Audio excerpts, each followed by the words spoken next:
નમસ્કાર સાહેબ, આપે જે નવતર પ્રયોગ આપની શાળામાં જે કંઈ કર્યો છે તે બદલ તમે અમને સારી માહિતી આપશો.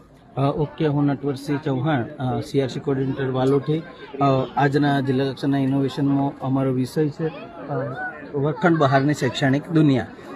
વર્ગમાં તો બાળકો ઘણું બધું શીખતા હોય છે, પણ આધુનિક જમાનાની અંદર ને ભવિષ્યને ધ્યાને રહે અને બાળકોને અનુભવ પૂરા પાડવા ખૂબ જ જરૂરી છે. ત્યારે જુદા જુદા નવતર પ્રયોગો દ્વારા બાળકમાં સમજવાની શક્તિ, જાતે કરવાની અને પ્રશ્ન પૂછવાની હિંમતો વધે છે. એમાં આપણે જોઈએ કે અમારી છે વાર્તા બનાવીએ, બાળકોને આ જુદા જુદા અનુભવો પૂરા પાડી અને બાળકો વાર્તા બનાવતા થયા છે. જેમાં આપણી એક દીકરી અત્યારે ઝોન કક્ષાએ જિલ્લા કક્ષાએ દ્વિતીય નંબર મેળવેલો છે. સાથે છે આનંદદાયી પ્રવૃત્તિ કરીએ. એમાં જ્યારે સીઆરસી વિઝિટમાં જઈએ ત્યારે બાળકો સાથે જુદી જુદી પ્રવૃત્તિઓ કરીએ છીએ, જેથી બાળકોને શાળાએ આવવું ગમે છે, ભણવું ગમે છે, શીખવું ગમે છે.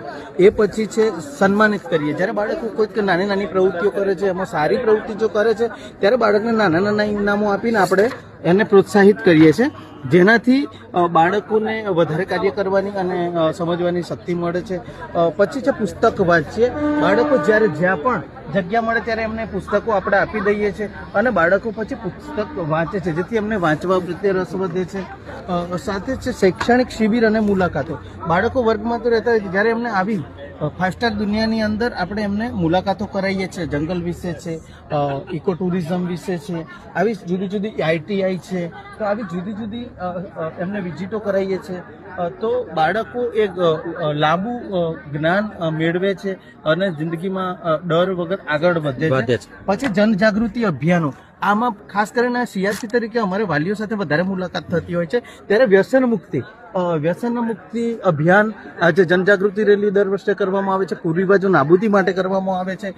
અત્યારે તમે જોઈ શકો છો કે પર્યાવરણ સંરક્ષક અંતર્ગત આપણે જિલ્લાના 125થી જેટલા શિક્ષકોને સન્માનિત કર્યા. એમાં જિલ્લા કોર્ડિનેટર તરીકેની આપણે જવાબદારી નિભાવી હતી. સાથે 90 દિવસ સુધી પ્લાસ્ટિક મુક્ત શાળા અભિયાન ચલાવ્યું, જેમાં આપણને વર્લ્ડ વાઇડ બુકની અંદર પાર્ટિસિપન્ટ પ્રમાણપત્ર પણ મળેલું છે. એની સાથે અત્યારે જ હાલ જ પાલનપુર ખાતે સારસ્વત શિક્ષક સન્માન અંતર્ગત આપણે 72 જેટલા શિક્ષકોને સન્માનિત કર્યા છે. જો શિક્ષકો સન્માનિત થશે અને બાળકો સન્માનિત થશે તો શિક્ષણ આગળ વધશે. જો બાળકો આપણે ખૂબ મોટી ઉંમરે લેખકોને મળી શક્યા હતા, કદાચ ન પણ મળ્યા હોય, તો મારા પ્રાથમિક શાળાના બાળકો 2000થી વધુ પણ બાળકો રૂબરૂ લેખકને મળી શક્યા છે. એનું કારણ છે કે મેં પોતે બુક બનાવી છે અને હું એ બાળકોને પ્રેરણા આપું છું કે જીવનમાં ઘણા બધા એવા વ્યવસાય છે જે તમે કરી શકો છો. આ જે લેખક